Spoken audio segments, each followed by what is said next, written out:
So you want to prioritize your mental health, but what does that really look like? What are the main pieces of this, the foundations of mental health that you can be cultivating in your life?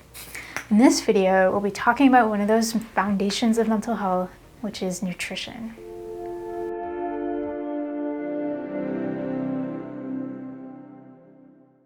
My name is Dr. Parke. I'm a psychologist for youth, and here at Through the Waters, we nurture youth mental health.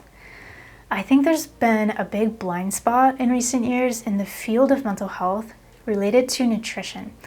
Maybe one of the reasons for this is the way that most of us think about health in a false dichotomy, like there's physical health over here and mental health over here, which I don't really believe is true. We're only whole human beings experiencing varied degrees of health. Our nutrition is intricately interconnected with our emotions, thoughts, actions, body, mood, and energy levels because these are all aspects of the health of whole human beings. There's a lot of research coming out lately about what's called the gut microbiome, which basically means like the ecosystem of our gut. Scientists are now talking about how we have a profound connection between our gut and our brain, kind of like a superhighway that flows both ways. What happens in our brain can profoundly influence our gut, and what happens in our gut can profoundly influence our brain. For example, serotonin is a chemical in our bodies that has many functions, but one of its benefits is in regulating our mood to decrease anxiety and depression. Did you know that 95% of our serotonin is made in our gut? That's pretty mind-blowing, no pun intended. Sorry. Now, I'm gonna share 4 quick tips about nutrition that can benefit our mental health, but please take these with a grain of salt because I'm trained as a psychologist, not as a physician, dietitian, or nutritionist.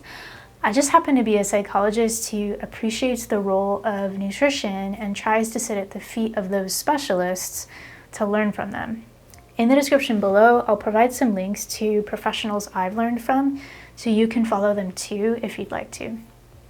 For each of the tips I'm about to share with you, think of them as like topics you could take a close look at in your own life and talk with your doctor if you have questions about them. One tip is to eat the rainbow. When you look at the literal color of your food, try to eat a variety of foods that are red, orange, yellow, green, blue, purple, and brown across your week. There's no hard and fast rule here. I'm not talking about anything rigid or all or nothing. Just try to have that kind of pattern across your weeks.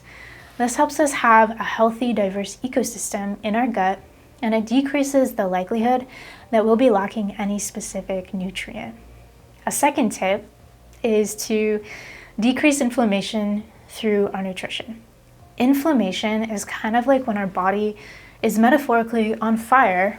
Here's an example of fire, right? Inflammation is like when our body is on fire, and it's thought to underlie a lot of diseases, but it can also lead to anger, depression, anxiety, and fatigue. We can decrease inflammation by eating less fried foods, sugary stuff, red meat, processed meat, or margarine. We can also decrease inflammation by eating more anti-inflammatory foods such as olive oil, green leafy vegetables, nuts, fish, and fruits. I have a family member who jokes like, oh, don't make your inflammatories mad at you. Like, don't spark inflammation, right? If your inflammatories get mad at you. But that's just sort of a silly way of remembering this. All right, third tip, make sure you're getting enough of these 3 Ps: probiotics, prebiotics, and polyphenols. I know I just threw out 3 big sciencey words, but I'll break them down for you briefly. Probiotics are pro because they're beneficial bacteria often found in fermented foods. Example probiotic foods would be like yogurt, pickles, or kimchi.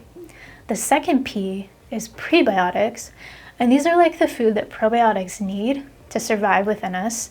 And examples of prebiotics would be like apples, lentils, garlic, mushrooms, onions. The third P, polyphenols, Those are beneficial compounds found in many plant-based foods. Polyphenols are present in foods like grapes, apples, pears, cherries, berries, tea, coffee, and chocolate. So those are the 3 Ps. One fourth and final tip for you is to make sure you're getting enough fiber in your diet, especially if you've been feeling stressed or anxious. Fiber helps us regulate our mood. It can help decrease the stress hormone cortisol. However, there are some people who need to be careful about increasing their fiber. So as with any health topic, please treat this with caution. Remember to talk to your doctor first before you make any changes to your own nutrition. If you're concerned about your nutrition or you want to level up that aspect of your health, I'd really recommend consulting with a dietitian if you have access to one. So to summarize today's tips, we've learned about eating the rainbow, an anti-inflammatory diet, the 3 Ps, probiotics, prebiotics, polyphenols, and fiber. Overall, the main idea here is to take literally these 2 sayings. You are what you eat, and let food be thy medicine. If you've discovered something about nutrition that's helped your own mental health, let us know in the comments below so we can be learning from each other. Of course, each of our bodies is different, so let's also be respectful that what helps one person might be different from what helps somebody else. We can all personalize this for ourselves, right? What's important is discovering what helps our own body without projecting that onto other people. Now, I know all YouTubers say this, but it really does help this channel if you hit like on this video and subscribe to our channel if you haven't already. I think there's a lot of people out there who need quality mental health content, so if you like and subscribe, it basically teaches the YouTube algorithm to spread this video and our content more broadly. In the description below, you'll find some helpful links like a free list of coping tools that you can download. You can also sign up for our signature anxiety program called Peace of the People, where we take a deep dive into leveling up your tools for dealing with anxiety. In the next video, we'll talk about rhythms of working and resting.